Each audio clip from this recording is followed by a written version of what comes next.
Everyone says that a good bedtime routine for children is super important, but has anyone ever told you why or how to set up a great bedtime routine for your little one?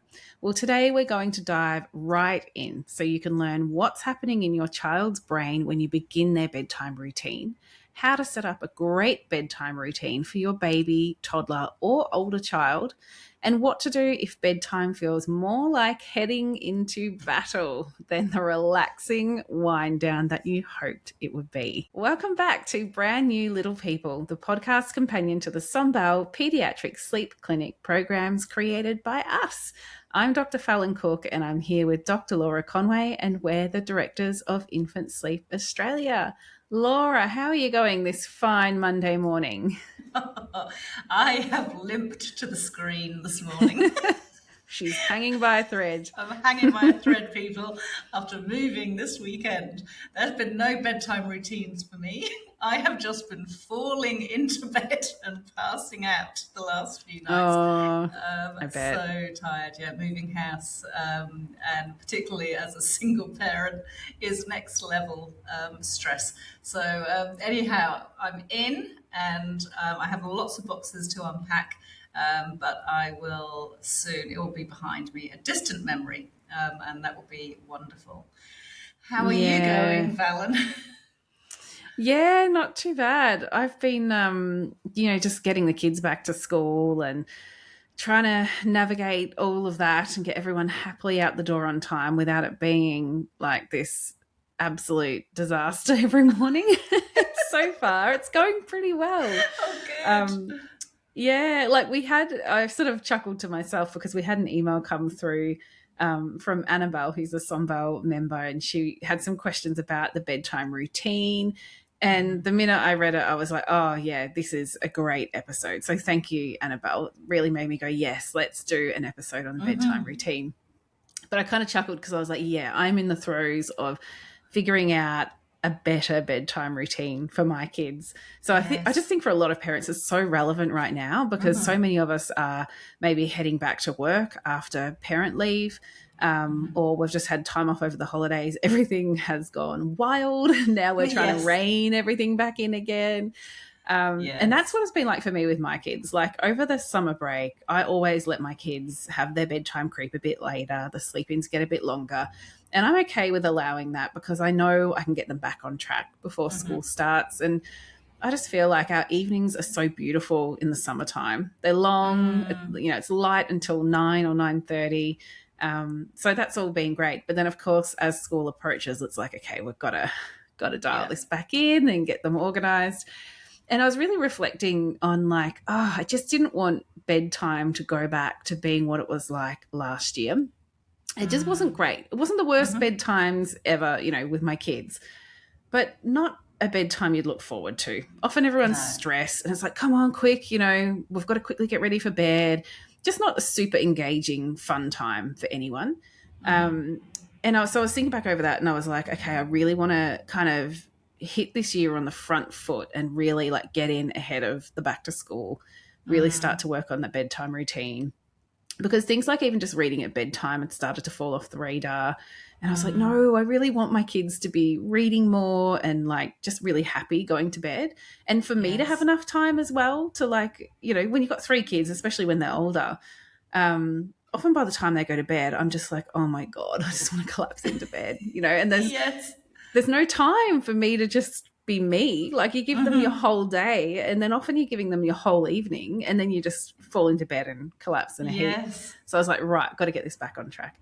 Anyway, I'm rambling, but essentially I started to think, okay, what am I going to do to support this? And I looked into, there's a lot of e-calendars available now where you've got a screen, sits on your kitchen bench and you can schedule in everything that's coming up so your kids can kind of see what's for dinner and what they're doing on Saturday and all those sorts of things are nice and kind of visual for them. But there's a great feature where you can add in the bedtime routine or the morning routine.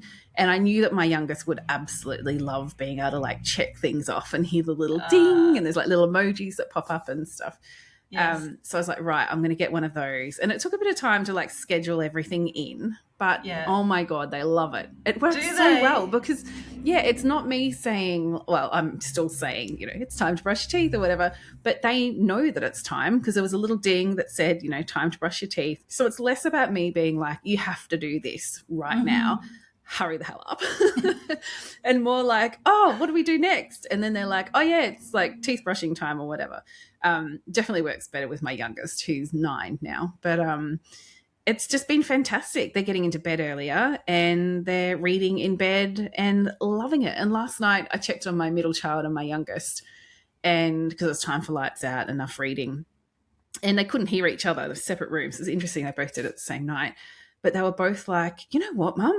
I really didn't want to do the whole, reading in bed thing, but I love it. They both were saying, it's really nice. It's so cozy. I've got my little lamp and I'm cuddled under Oh, my doona and I can just yes. read and it's like really relaxing and they're falling asleep much quicker. It's this lovely, calm wind down. And I just thought, hell yeah, because so often I think, I mean, this is just every parent's story, but so often we feel like we've gotten wildly off track and you just think, how the heck will I ever fix this? How am I ever going to make it better? And I think it probably just takes 4 weeks of summer holidays to reset a bit.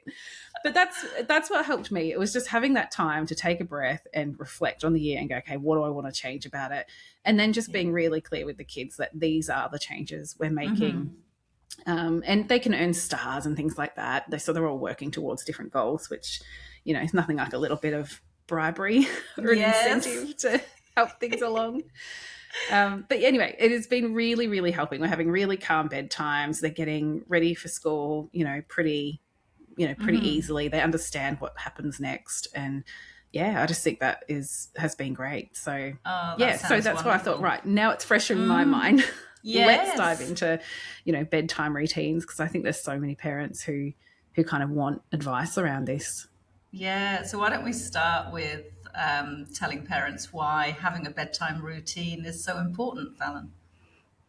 Yeah, look, I think there would be a lot of parents who kind of groan hearing the old, oh, just have a bedtime routine because we do hear so many people, especially online, being like, oh, if your child's not sleeping, just do a bedtime routine and it's going to solve all the problems. And I just think, oh, it's definitely an important part of the equation. But and I think every child, benefits from a bedtime routine. But it isn't going to solve all your problems, but it doesn't mean you can't kind of, work towards it as just part of the bigger picture around their sleep. But anyway, basically, when we have a predictable pattern of events that happen in the lead up to bedtime, so things happening in the same order, nice and calm, your child knows what to expect, their brain starts to learn that pattern of events. And eventually, when you start the first parts of that routine, their brain picks up on it and understands, oh, okay, sleep is happening soon. So it's preparing by releasing those sleep hormones that are hopefully going to mean by the time you finish that routine, they're just feeling really prepared and they're kind of biologically really ready for sleep. And they've got those sleep hormones there. That's why it's important. So if you've got a really chaotic bedtime where everything moves around all the time and they might have 10 stories or one story or singing a song or not, like, and it's just really variable, then your child's not getting the benefit of that predictability that's really priming their brain for the bedtime that's coming up quickly. Yeah. Yeah. Excellent. um, and that kind of brings me to the next point, Laura. Do you want to talk about how long the bedtime routine should be? Because I do know some parents who are like, oh, well, we start at 6 p.m. and bedtime's 8 p.m. and it's like this 2 hour Yes. thesis of bedtime activities. But Yeah. what's the sort of ideal length, do you think?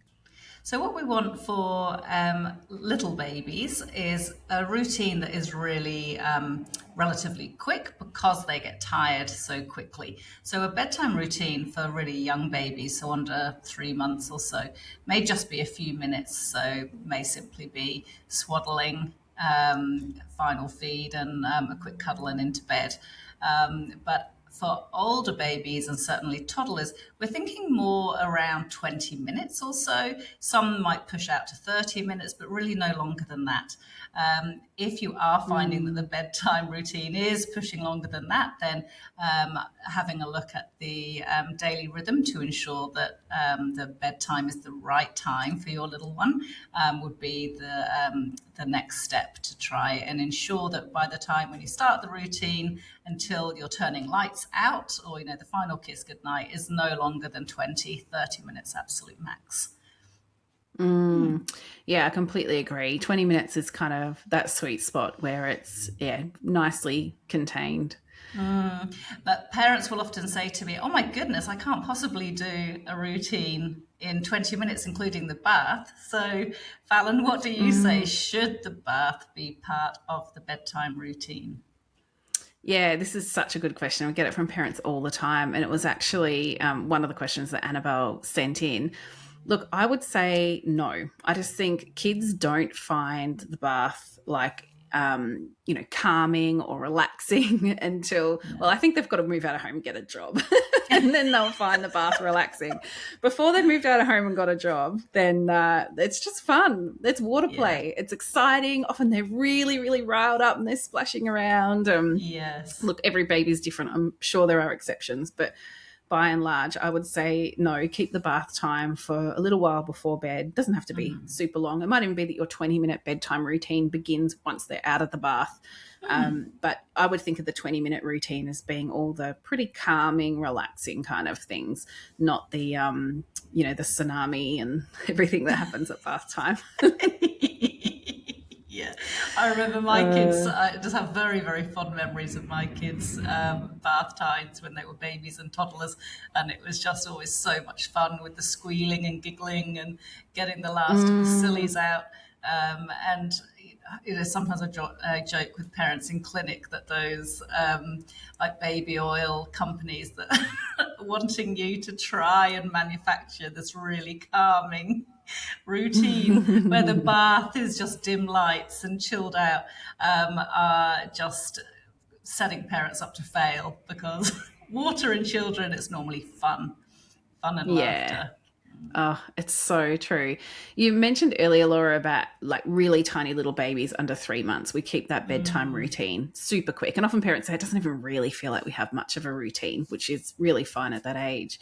But maybe talk parents through like an ideal bedtime routine for a little baby, but maybe from around sort of 3 to 6 months of age. What are the good kind of elements of a 20-minute bedtime routine? Yeah, so dimming the lighting, using really calm, soft voices.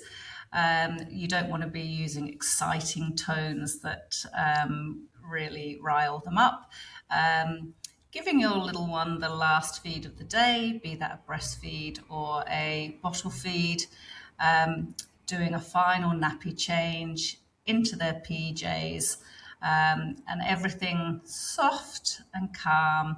If you're using white noise, you can turn the white noise on at this point. And often at this point, parents will bring in a song that they sing, that they always sing as part of the bedtime routine. Twinkle Twinkle is a one that's used a lot, or a simple short book. So most families will have a particular bedtime story that they love using, whilst giving their little one a cuddle. And after that, popping their little one down into the cot, zipping up a sleeping bag if you haven't already put them in a sleeping bag. And that's all done and dusted within a relatively short space of time. Oh, I love that. It's so lovely. And a word of caution, there are so many parents who will say to me, "Oh, but my partner gets home from work right at that time and all they want to do is play and rile them up." Mm-mm. No, No, not absolutely not. allowed. Yeah, No, don't do that. You could work on making everything later, bedtime later, yes, and your wind down routine later, but we don't want a really excited parent coming into that 20-minute wind down and making it too fun or too exciting. no, Got to be absolutely. protected. Yeah. And Mm. Fallon, how does a bedtime routine begin to change as babies grow into being toddlers? Yeah, look, there are some components that stay similar. So you're still going to want to have, the lighting is dimmed, you're using calm voices. If they're still having a milk feed, then, you're definitely going to do that as maybe part of the bedtime routine. It might even start to happen before the bedtime routine. You've still got your nappy change, your pajamas. Often there's brushing teeth as well. But the things that really change as they enter toddlerhood is that you're probably going to bring in more stories, that really close snuggly time, the cuddles that you're giving. Maybe you have a favorite chair in their bedroom that you sit in together to do stories, the closeness of that contact, the pressure of their body against yours and yours against theirs, is really regulating. It really helps them to calm. And also, we know all the amazing benefits of storytelling, them just hearing your voice talking through a story, looking at the pictures. It's, for most toddlers, a story is a great way to help them be calm and still. And a lot of toddlers will struggle with that. It's they don't get the memo that to fall asleep and get ready for bed, you've got to stop moving. But often, not always, I know there are parents out there going, a story will not stop my toddler. But most toddlers will sit still and calm down for that story, and they get that lovely benefit of the closeness as well. With toddlers, in bedtime routines, often there comes a point when they want to start to make some decisions, and they'll start to say things like, one more story, or I need this, or More water. I need to, Go to more the water, I toilet. need a different teddy. Lots of things like that. So that's where we want them to have some, of course, we're growing these incredible little humans. We want them to develop some sense of autonomy, like they've got some control and some say in how things go. But bedtime is not where we want to be too wild with the extent of the things they're allowed to do. So this is where I often say to parents, a bedtime routine chart in pictures is absolute gold. It's a bit like the e-calendar thing I'm using with my older kids, in that they can see what's coming next on that chart. And I often say to parents, put it in their bedroom. So when you start your 20 minutes, you're kind of in the room, they can see it on the wall, so that you've got every single thing they could want to do in their bedtime routine. There's a picture for it. You've set it up in the order that it needs to happen. And then you ask your child, oh, what do we do next? And then they look up and they go, oh, toothbrush, we've got to brush our teeth. So they're not actually having a whole lot of control at bedtime, but they feel like they've got some control because they're able to tell you what they should be doing next. And I think psychologically that makes a huge difference for toddlers and apparently 9-year-olds and 12-year-olds as well. But, it's really, really powerful. So if you're a Sunbelt member of the toddler program, there's a whole lessons, heaps of info about how to set up a really good pictorial bedtime routine chart, because that can really help to reduce bedtime battles. And it just, it's a way of keeping things happening in a predictable order before bedtime. So their brain is getting all the benefits of knowing bedtime is coming. But it's less about you saying, no, you can't have the fourth story because on our chart, we've got 3 stories there. So it's less about you just saying no and more about you directing to that chart and saying, oh, that's not what we do next. We actually do this thing. And I will often say to parents, there might be some tears at first. They might be very cranky when they realize that, there's a boundary there. There is a maximum of 3 stories and it doesn't bend anymore. But your job is not to go and change the routine chart or change the rules. Your job is to support them through all the big feelings they're having about that boundary. And when those feelings pass, you just calmly go on to the next step and you just keep working through. And often within a few nights, toddlers realize, oh, okay, there's not much point in,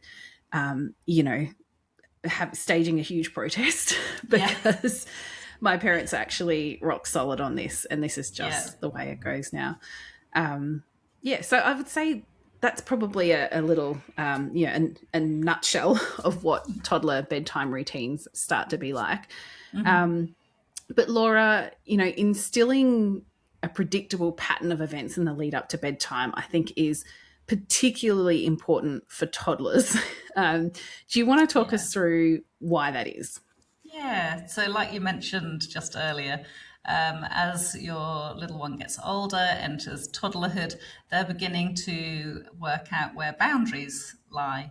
And they will be pushing the boundaries in all sorts of things. So putting their shoes on, eating their dinner, getting into the car, all sorts of just usual day-to-day transitions.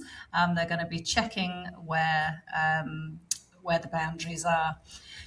And they will at some point start to do this at bedtime as well. Not all of them, but most of them. And the way that this will often present in toddlers is they will have extra requests. So they want one more story, they want to go out of their bedroom again and say goodnight to the other parent, or there's something they need to go and find a different toy. Or they may insist on doing things differently. They might want to um, I'm remembering some of the things my kids did.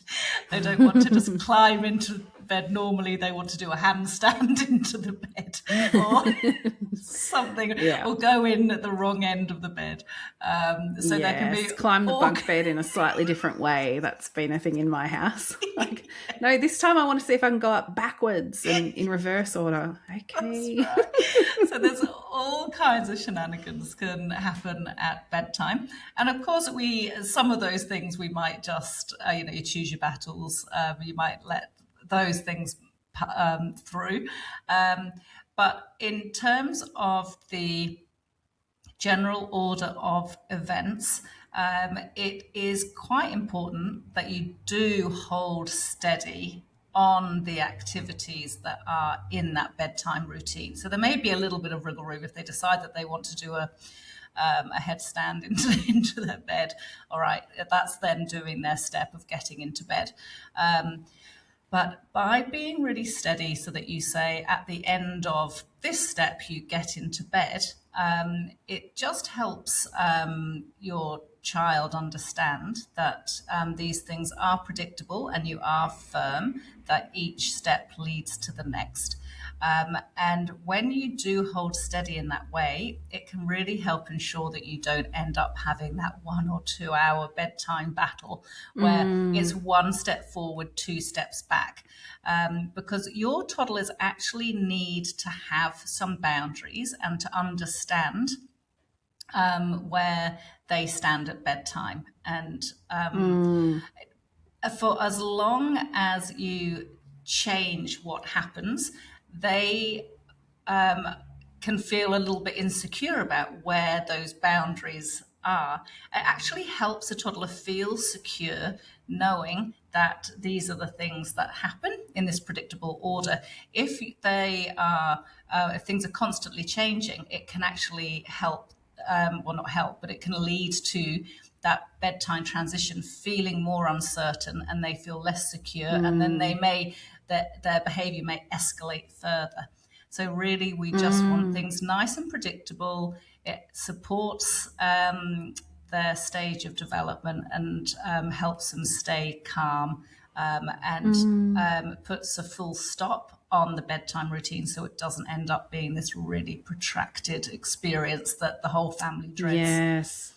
And I think it's so much about prevention too. Like, we see so many parents where they've got a 3.5-year-old whose bedtime has been this 2-hour absolute battle for the past 18 months or something. And often those parents are like, oh, I let this get so out of control. Like, they started wanting to request things at bedtime, and I was like, yeah, I'm a cool parent. Sure, we can do that. Yeah, let's do an extra story. And, let's give you a and toasty. Then they look, yeah. Oh, God, the snacks at bedtime. The snacks at bedtime, yeah. That's when it can really unravel. But those parents are like, oh, if only I just maintained that consistency and those boundaries. Because once your toddler has learnt, after a month of shenanigans, they've learnt that they can do all these sorts of things. There's no real boundary, it's really hard to get that back on track. But if you're going into it, so many parents who tune into this as well, they've got a prevention lens on. They're like, I want the best possible sleep for my family, and I'll do what I need to do to make sure we can maintain it. And if you're one of those parents, just keep that bedtime routine on track, because it will pay off in spades. Yeah. But it's still important to consider sleep pressure at bedtime as your child is getting older. So Fallon, can you talk us through that? Yeah, I think it's a really important element we've got to keep in mind, because you can hold steady on bedtime routine all you like, but if they're keeping their day nap for too long, or the day nap is just going on too long, or they've had a drop off in sleep needs and you're not catering to that, then, or maybe bedtime is just way too early for your child and you haven't recognized that yet. If you are trying to you can have the most golden bedtime routine, the most consistent bedtime routine. But if your toddler isn't ready for sleep, they don't have enough sleep pressure, something else is going on, it just isn't going to work. So you always want to be working with your child's unique sleep needs, not battling against them. Sunbell members use the unique sleep needs chapter in the toddler program to make sure you're really on top of how much sleep they're needing, how you're structuring their day. For a lot of toddlers, bedtimes are very tricky because they're holding on to the naps for too long, or the naps are stretching on a bit. So you've really got to take care of that, because we can't reasonably expect a toddler to follow the routine and be wonderfully behaved and not make any extra requests if they're not tired and ready for sleep. I think even as an adult, we can imagine that. If you try to put yourself to bed early one night and you're not really ready for sleep, it's torturous trying to fall asleep when your mind is just still wide awake. It's really hard. It feels horrible, and it's going to feel horrible for your toddler too. So it is about making sure the sleep pressure's there and you've got a routine that ends, at the time that they are genuinely ready for sleep. And that can be a bit of a balancing act. Definitely can be really tricky to navigate. So Laura, where can parents get help? So if they're having trouble with really tricky bedtimes, especially as children get older as well, I think bedtime can be particularly challenging. What are parents' options? Well, joining Sonbell, if you haven't already joined, there is loads of content dedicated to bedtime difficulties, because toddlers are renowned for this. And it includes exact steps on how to implement a bedtime routine chart, how to give your toddlers that sense of agency, which they can absolutely love. And that can be a great starting point to get sleep or the bedtime back on track. There's also clinic appointments. These are great if you don't have time for the program and you want us to do the full sleep assessment and give you the steps you need to make bedtime easier. This is really great if your kid has complex needs.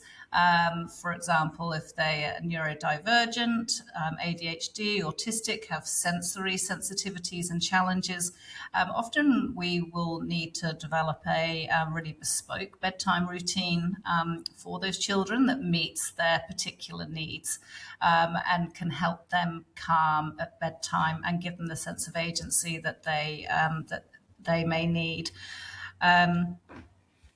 Thinking about school-age kids, Fallon, you started this podcast talking about things that you've put into place for your older children. And we do have the Children's Sleep Australia clinic, where we help parents of school-age kids, and that's primary school and secondary school-age children. And we can talk through dealing with protracted bedtimes in that population. If your child is older in teenage years, then they can be really heavily involved in the appointments and looking at what type of issues are causing them to feel that they can't fall asleep. Often teenagers might have worries, school worries or friendship worries. So we may be looking at doing some cognitive behavioural therapy for insomnia, for example, that we don't have to do for little children and isn't appropriate for younger kids. So there are lots of places that parents can go to get help if their children are having tricky bedtimes. And so you've got Sonbell, you've got clinic appointments, and you've got the Children's Sleep Australia clinic as well. I think parents are often really surprised how once kids reach school age, there is so little support for children's sleep problems. You could probably count on one or two hands the number of dedicated sleep clinics for children and teens. It's really, there's not a lot of support out there. So we're really happy to now have that service. And you're in Melbourne on Thursdays now. So yes. Families local to Melbourne can actually see you in our clinic in Malvern on Wattle Tree Road at the Victorian Children's Clinic. But we do telehealth all around the world, anywhere except the USA or its territories. Just have to mention that. But we can support with these sorts of problems. Amazing. We've had terrific questions come in over the past fortnight from members, haven't we? Yeah, we Really, really have. good ones. And we've Yes. decided to group them this week kind of roughly into similar topics. Mm. So the first sort of topic we're going to cover is looking at bedtime resistance, the really long settles and false starts. And these questions sort of center on bedtime becoming harder again after a period of improvement. So let's start with Hannah. She has a 21-month-old who was previously settling well with a 7 p.m. bottle, booked shortly after and asleep by around 7:30 or to 7:40 p.m. She wakes between 6:45 and 7:30 a.m. and naps for up to 2 hours at daycare.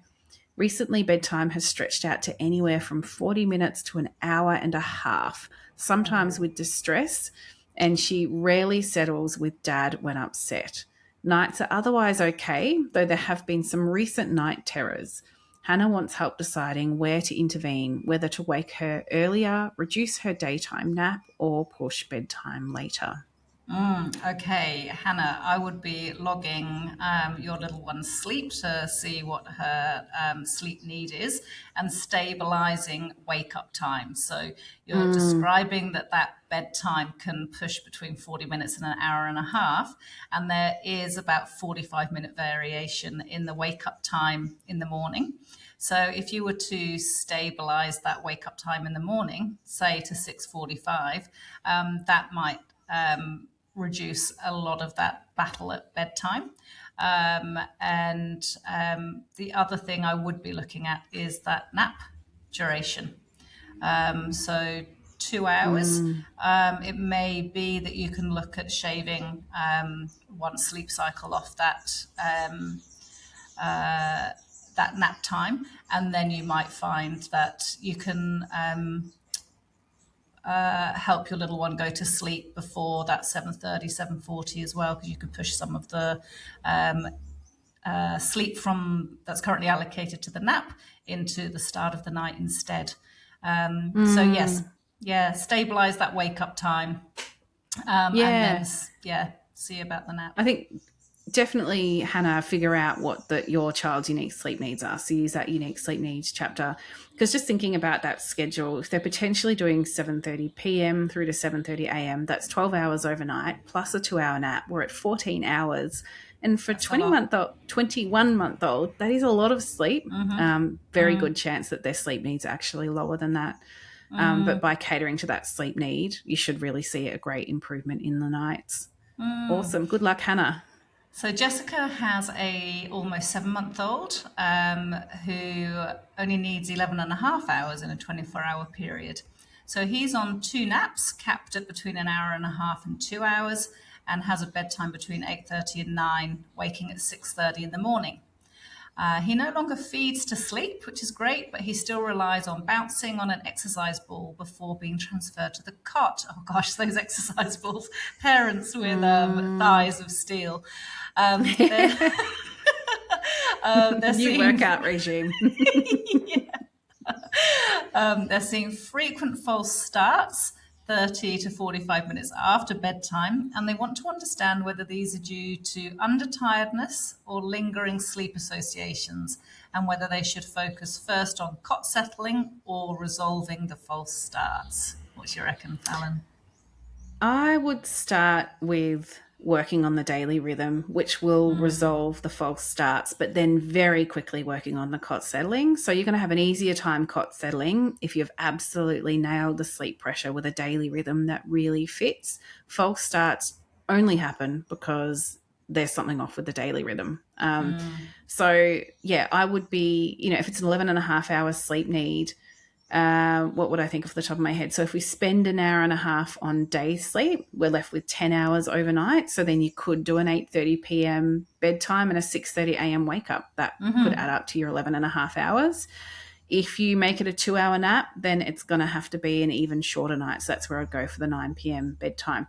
What's really key is not to vary this. You actually want to try and keep it really standard. So if daycare always does a 2-hour nap, refuses to wake him earlier, well, the decision's made for you. But if they're happy to wake him an hour and a half, well, you've got some flexibility. But Oh yeah, definitely work on that daily rhythm. 3 or 4 days in, you should have much higher sleep pressure at bedtime. Then go all in on the cot settling, because there are some babies who, when once they can self settle and have good longer stretches overnight, their total sleep needs increase. So it's, I think of self soothing as being a little bit like a muscle. The stronger it gets, the better they can do it. And sometimes even if sleep drive's a little low, they'll manage an extra cycle per day or so. And we just want to give them all the opportunity we can to get as much sleep as they can get. But it's important to, yeah, build the sleep pressure, then work on cot settling, because it's going to be a really huge change for your baby to go from being in your arms and moving constantly to being completely still. So you really want to optimize everything you can, to hopefully make that go a little easier. Yeah, deflate that exercise ball when you can so that you don't revert back to it in the middle of the night.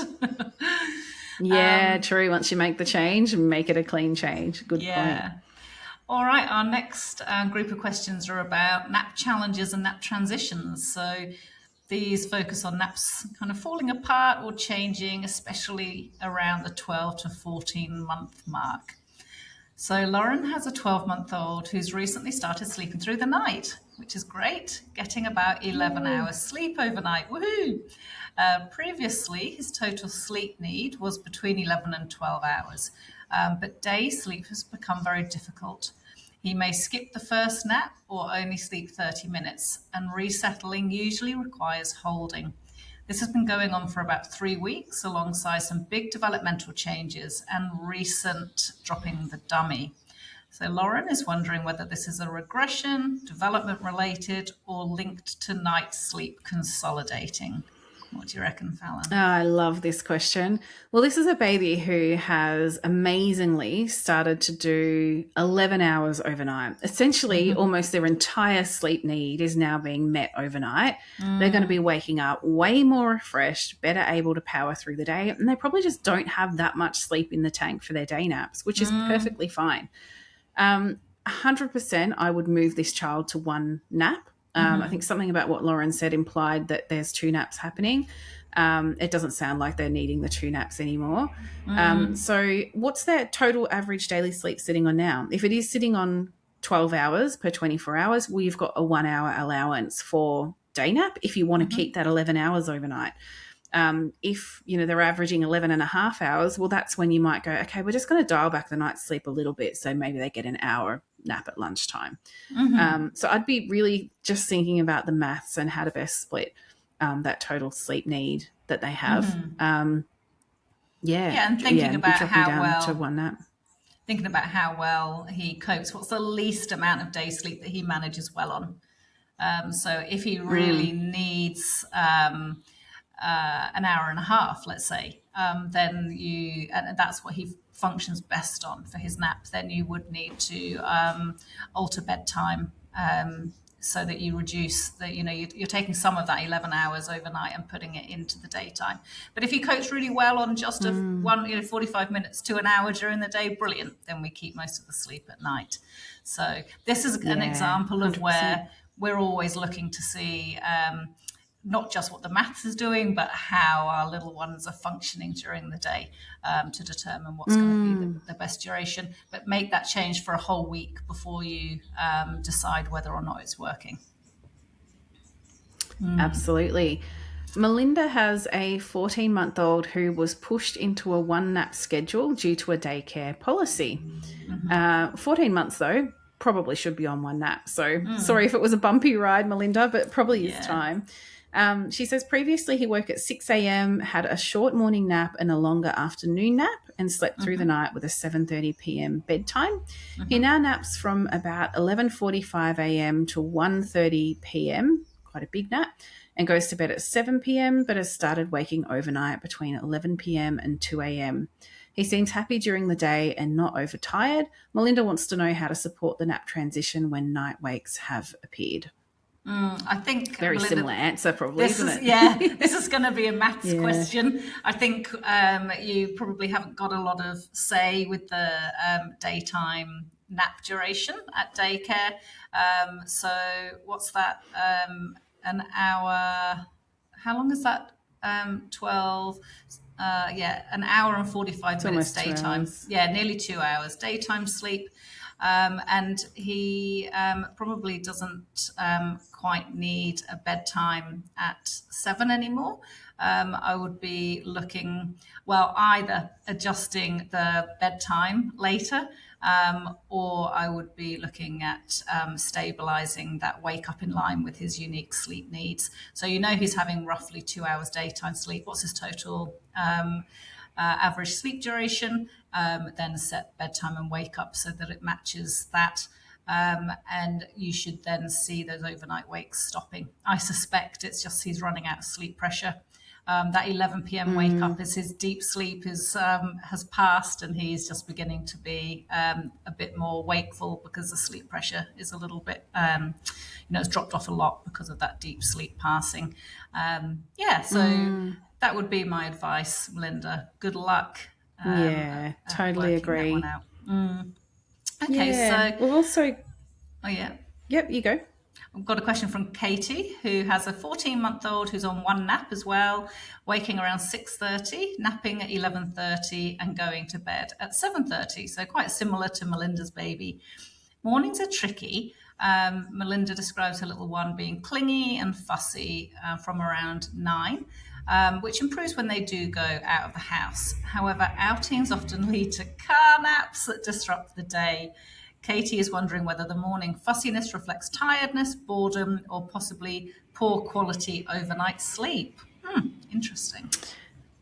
Yeah. I would be curious to learn more about why Katie thinks that overnight sleep could be poor quality. Like, is this a toddler who's waking quite often overnight and really restless? So there could be a bit of tweaking to the daily rhythms. So I would follow the same advice we gave for Lauren and Melinda in calculating the sleep need and making sure you're really meeting it. It's not uncommon for toddlers who probably only moved to one nap not that long ago to still get a little bit tired in the morning. The fact that they can be distracted and then they're really happy when they've got some stimulation really tells you that they're probably just wanting to be kept a lot busier. And it might be that we need to keep this toddler busy, but without going in the car or the pram for the next little while to avoid those sneaky little naps from coming in. And just try and plan some activities that aren't too far from home or around home that are really stimulating and provide that input. Yeah, good luck to all three of those parents who are doing that little delicate dance with the daily rhythm. It's always worth it when you nail it, but it can be tricky trying to get to that point. That's for sure. It can. Good luck. So we've got a few questions now. Yeah, we've got some questions now about night waking and just overnight sleep patterns in general. Renee has a 9-month-old with a total sleep need of about 12 and a half hours. Bedtime's around 8:40 p.m., wake-up's around 8:15 a.m., and naps total about 2 hours and 15 minutes. Whoa, I'm not surprised this child's waking. That's a lot of sleep. Yeah, that is. Overnight, she's averaging about 10 hours of night sleep, but wakes 3 to 4 times. Okay, so they're spending about 12-ish hours in the cot overnight, but only sleeping about 10. Waking 3 or 4 times. They usually feed twice. Renee's goals are to reduce night waking to 1 or 2 feeds and gradually wean feeds altogether. And she's confused by conflicting advice about wake windows and overtiredness. Oh, God, throw those in the bin. Yeah, chuck them in the bin, Put Renee. the overtiredness in the bin. Yeah, and also age-based wake windows. Just disregard them. Honestly, they just are hiding to nothing. So just think about your 9-month-old and how long they can tolerate being awake. You're offering your little one a lot of sleep, about 12 hours overnight and then over 2 hours during the day. So that's much more than their 12 and a half hour sleep need. So since your goals are to reduce the night wakings, really we definitely need to look at that daily rhythm. So reducing the amount of time that your baby is in bed overnight when they're not, they don't need to be. So I'd be looking, if you keep the day naps at 2 hours, 15 minutes, which sounds like maybe 3 45-minute sleep cycles, then you're looking at just over 10 and a half hours maybe overnight. So adjusting that wake up and bedtime to match that. That's going to start to reduce the wakes overnight considerably. So you may find that your little one just simply drops to 1 or 2 wakes overnight, and you can provide them with the feeds at that point. And when you are ready to drop the feeds, then probably drop down. If they're having 2 feeds overnight, then drop down to 1 feed when you're ready the first time they wake up after, say, 1 a.m. And then you can drop that final feed whenever feels right for you. But honestly, just don't worry about overtiredness and wake windows at the moment. The bigger issue is how many times your 9-month-old is waking up overnight. And that's much more of an issue because the nights are so fragmented. So you must be shattered, and so must your baby, Renee. So good luck with making those changes. That's a pretty significant circadian rhythm difficulty there. And often these are parents who say, I can't wake them up earlier. They're so tired. I have to give them more day sleep. They're so tired. They're tired in the daytime because the nights are rubbish and they're not waking up refreshed. And often these are parents who need support and encouragement to change the daily rhythm because they're absolutely shattered. But it's so going to be worth it, Renee. And to all parents out there, if you are still thinking, oh, maybe overtiredness, oh, maybe I should have a set wake window, do Sombel again. Because we just want you to let go of this idea that there's a certain optimum wake window. It's different for every single baby. And the whole idea of overtiredness is such junk. If your baby is over 12 weeks of age, forget about overtiredness. It's not important. And I would encourage you to go all in on whatever approach you choose. It's horrible to be listening to multiple voices trying to figure out what the consensus is. There really isn't a consensus, in social media and all these other noisy voices. So you just need to choose an approach and dive in.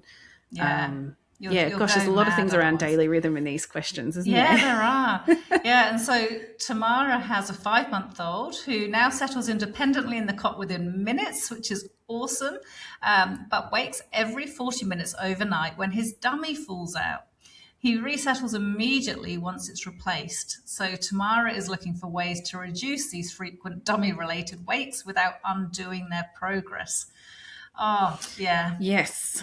All right. So Tamara, they're probably not going to be able to replace the dummy themselves until they're about 7 months of age. So you've just got a decision to make. Can you keep going as you are for 2 more months, do a lot of dummy replacement practice as we sort of detail in Sombel? And you might feel like that's the best path for you, which is great. If you just think, oh, hell no, I do not have 2 months in me, I can't survive this, then it's time to get rid of the dummy now. And you're going to have a handful of really tricky settles. So whatever approach you've been using for cot settling, stick to it really consistently to keep on track. And you'll notice your baby develops other ways of soothing. They'll probably bring their hands up to their mouth. That's the most common one because they're used to having something to suckle. You've got a big decision to make. It's going to be fine either way. Just depends on the time course that you're looking for to resolve those night wakes. But it sounds like you're doing great. You can do this. Your baby can do this. Whichever option you go with, it's going to be okay. Yeah, good advice. All right, our next group of questions are about sleep going backwards. So after illness, developmental spurts, or just other disruption in the household. And all of these Sombel members want to know how to reset after these regressions. So Magenta has a 10-month-old who has low sleep needs, previously slept well after using the supported accelerated approach. After a rough patch with separation anxiety, teething, and developmental changes, they have ended up co-sleeping and contact napping. So they've recently returned to cot naps, and night wakes are down to 2 overnight wakes. Oh, that's great, Magenta. Well done. That's really good to have gone to all the way to co-sleeping and contact naps to have been able to get yourself back on track. Well done, Magenta. The 2 naps are capped at around an hour and a half total. Magenta is asking about nap distribution throughout the day, so when those naps should be, and also wants to know why her baby strongly protests her naps despite falling asleep quickly. All right. So if they're falling asleep quickly, they are ready for the nap. They just don't like the transition. And that's really common. 10-month-olds, they've got a lot to learn. They want to experience the world, and having a nap is boring. Totally not fun. But they're falling asleep quickly. They're needing it. And, you've got a good cap on the total day sleep. So I think what you're doing at the moment is absolutely fine. In terms of nap distribution for a 10-month-old, I would expect the first stretch from like wake up time to the first nap is probably the shortest length of time awake. It gets a little bit longer before the second nap, and then the longest time awake is in the lead up to bedtime. So it's going to kind of vary across the day. There is no hard and fast rules here. On two naps, I feel like you can even be a little bit flexible day to day if the exact timing moves a little bit. It's generally fine as long as the second nap's not pushing really close to bedtime. I would say at 10 months we want 4 or more hours awake before bed would be pretty common. Yeah, And then in terms of yeah, absolutely. Just in terms of ending up co-sleeping and contact napping, if you want to make sure that doesn't happen again, Magenta, it's all about, even if there's separation anxiety, they're teething, being in your arms or in your bed isn't going to reduce the separation anxiety or the teething. You can set up a spare bed beside the cot and you can give them constant hands-on support if you want to. That's a lot easier to recover from than them coming into your bed going, oh, this is the best, and then not wanting to go back again. So just a little word of caution. If that happens again, aim to keep her in the cot and you go to her room and give her support in there rather than taking her out of her usual sleep environment. Yeah, I love that tip. Yeah, good. All right. And Meta has an 11-month-old with a calm temperament and a long history of split nights that she now understands are related to too much sleep opportunity. His sleep needs appear to be around 12 to 12 and a half hours. And after stopping night feeds and adjusting his rhythm, nights have improved significantly. Well done. He's currently being held to sleep, and Meta is asking when best to reintroduce cot settling while still fine-tuning the daily rhythm without compromising total sleep. Oh, I get this. So many parents are worried that if I try to work on cot settling, they'll be awake for ages and they won't achieve their sleep needs, and it often trips up parents. Laura, what should they do? I would just jump into it, Meta. We know that even if there are some days where your 11-month-old doesn't sleep for that 12 and a half hours sleep duration that is their average sleep need, it's not going to do any damage. So when you start the cot settling, there may be 1 or 2 days where perhaps they sleep for 11 and a half hours total and not the 12 hours. And what I want you to be thinking about is that in those few days, you're harvesting sleep pressure. So if they have, when you do start the cot settling at bedtime, if it takes your little one a bit longer to fall asleep, and then you're sticking to the wake up time in the morning, and you're using the same approach to settle them for their naps, that night their sleep pressure will be a little bit higher come bedtime. So when you put them down, the protesting may be a little bit shorter. And often by the third night, we know the evidence shows us that the sleep onset will be much shorter and they quickly recover. So don't let this fear of not meeting their daily sleep need hold you back from making the changes that you wish to make, because we know that your little one will recover and they will, it's like the body as such is so finely calibrated, it will ensure across an entire week that your little one gets all of the sleep that they need. Try not to let it hold you back. You'll probably find just in general when you are logging your baby's sleep that there is a little bit of up and down, which we expect. None of us are robots, so there is going to be a little bit of variation in how much sleep we get from day to day. We just don't want that variation to be like 14 hours one day, 11 hours another day, really, really discrepant. Meta, you've done a great job so far. Jump right in. You might have a couple of days where your little one doesn't have all of the sleep that they need, but a little bit of variation is fine to be expected. It won't take long-term damage. Temporary drop in how much sleep they get isn't going to hurt. The key thing is if you work on a new way of settling, they're waking more often. It's really tricky. Still get them up on time, still cap their day sleep, still aim for the same night's sleep, bedtime rather, because if they have a tricky night and you let them sleep in, you're just telling their circadian rhythm, sure, keep doing it. We'll just keep compensating. So try to really keep that daily rhythm on track. It's going to be your fastest way through and out the other side.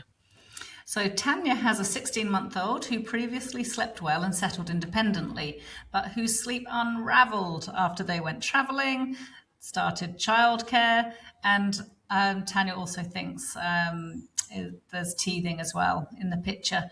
So they've seen increased night wakings, difficult settles, and a return to more hands-on settling strategies. So Tanya is looking for guidance on managing the regressions, knowing when to increase support and how to get back on track more quickly without prolonging the difficulties. Oh, I think some of your answers that you gave to Magenta are going to be applicable here for Tanya as well. Yeah, look, definitely. I think travel is particularly tricky because so often we're in a position where we can't have our toddlers screaming their lungs out in the middle of the night. You know, there's other guests at the hotel, or maybe Yeah. you're staying with family and you don't want them to hate you.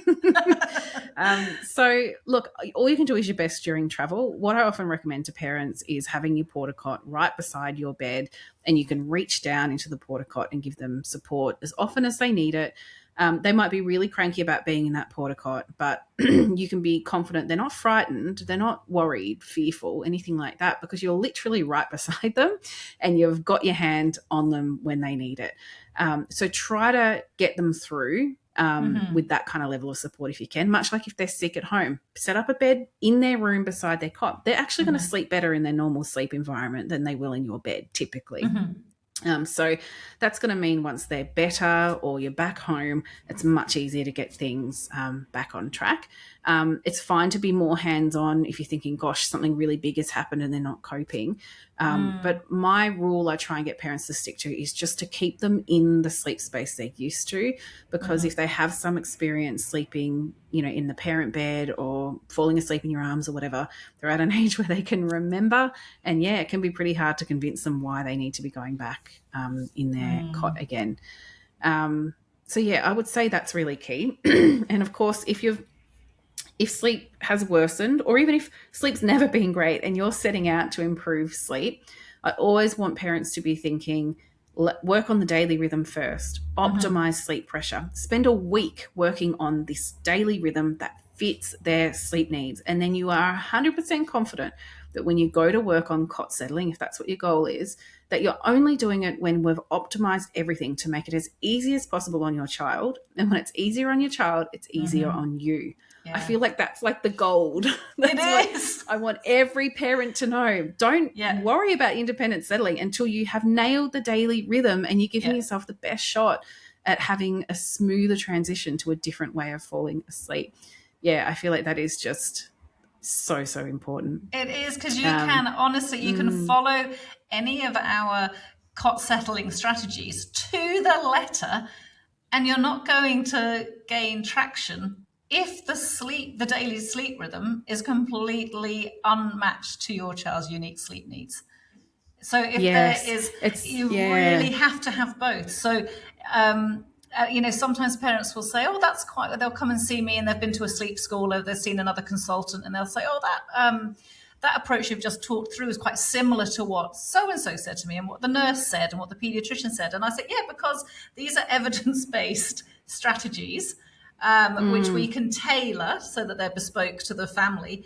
But they will only work optimally when sleep pressure is high. And sleep pressure is only going to be high when you have matched the daily rhythm to your child's sleep needs. So you're just on a hiding to nothing. If you jump straight into Sombel and just pick out one of the settling strategies and try and use it before you've worked on the unique sleep needs chapter, you're going to find yourself having really slow progress and wondering why other people are saying Sombel's so great. You've got to do you've all got the components. To do all the components, absolutely, including ruling out any medical factors as well. You know, it's really important that you work your way through it because each step is vital for success. I think a good way to think about it too is if, let's just say you're giving your toddler 14 hours of sleep opportunity and they've got a sleep need of 12 hours, or it could be a baby or toddler, then if you go to work on independent settling, you can expect 2 hours of screaming. That's essentially what Yes. it's going to end up as. Two Yeah. hours, because you're trying to give them 14 hours, they only need 12. So, what are they doing the other 2 hours? Generally, they're going to be crying, really cranky, furious at being in their cot. So, unless you love the idea of a 2 hour long settle, or it could be multiple shorter settles, but still really challenging ones, do the work on daily rhythm. It's just, Yeah. it's that important and it's life changing. Yeah, it is. Yeah. And that's always All your right. Well, we've got, starting point. Sorry, Fallon, I know you're about yeah. Yeah.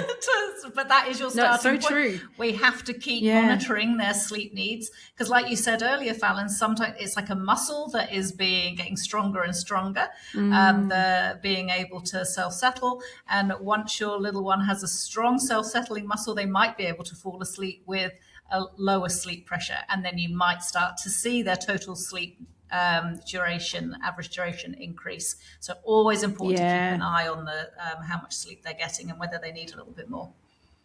Yeah. And once you know how to keep tweaking to adapt to Yeah. their daily rhythm, you're going to be able to keep their sleep on track forevermore. And you'll be thinking Yes. about this stuff when they're 15 years old. You You'll be will. thinking, how much sleep are they averaging? Is that the right bedtime? Yeah, it helps keep things on track for sure.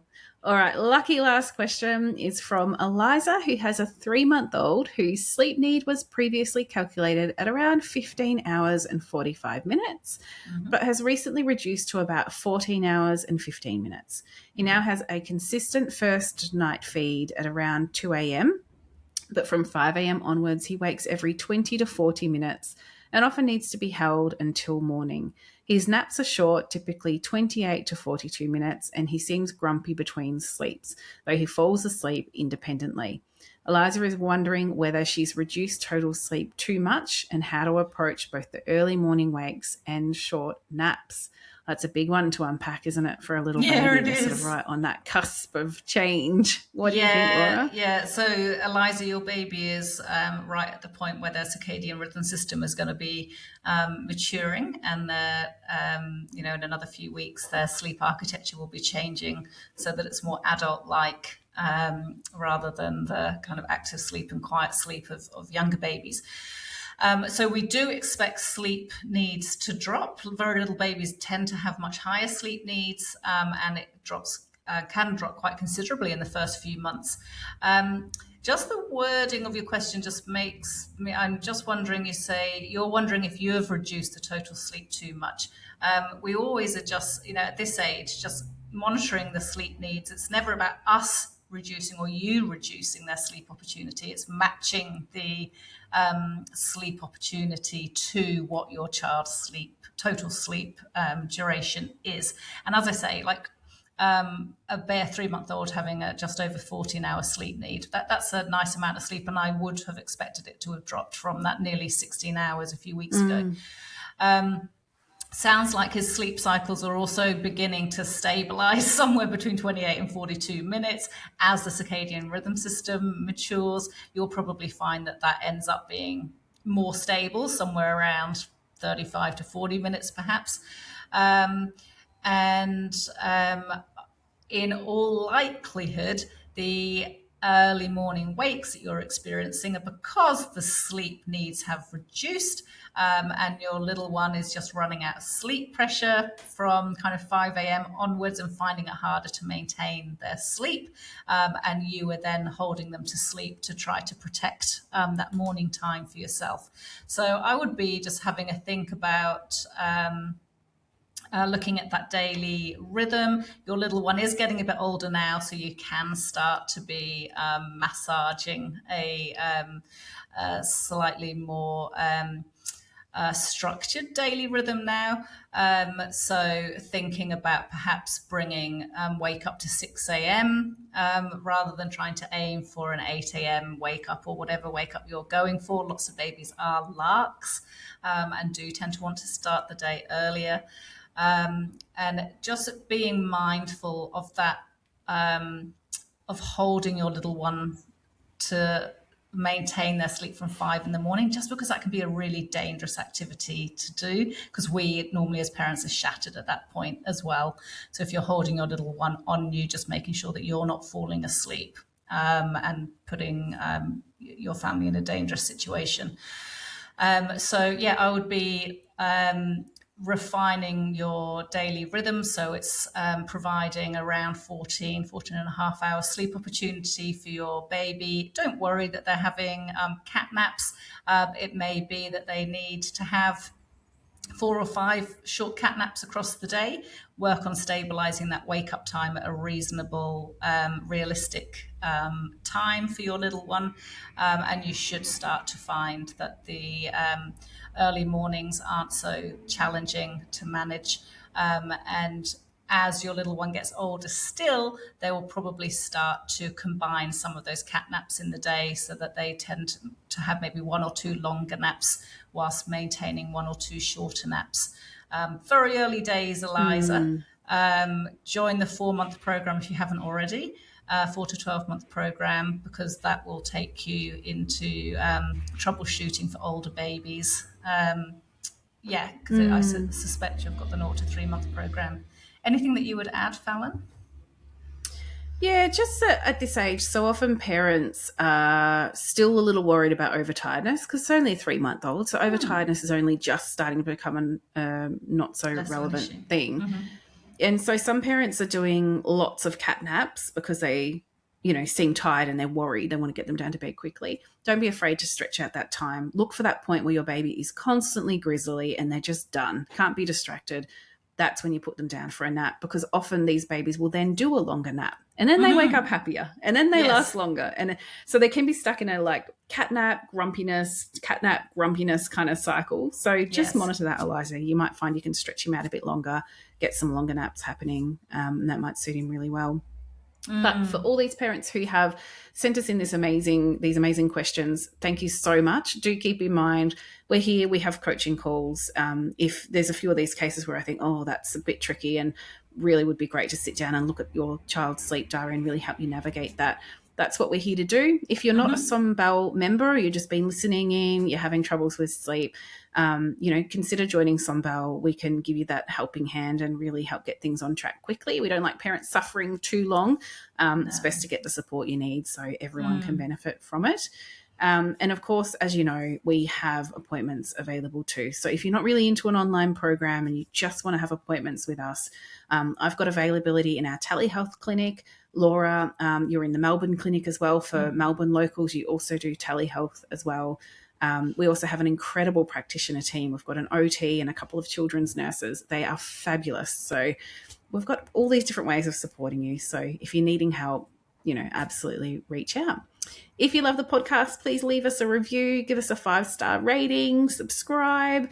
If you'd like to buy us a coffee to support the work we do, we will love you for it. It's always such a lovely surprise in the inbox when someone buys a cuppa. But yeah, it's a pleasure as always. And if you're a member and you've got a burning question, please send it through for the next episode. But otherwise, that's us for this week. Have a great week. Thanks, everyone. Bye-bye.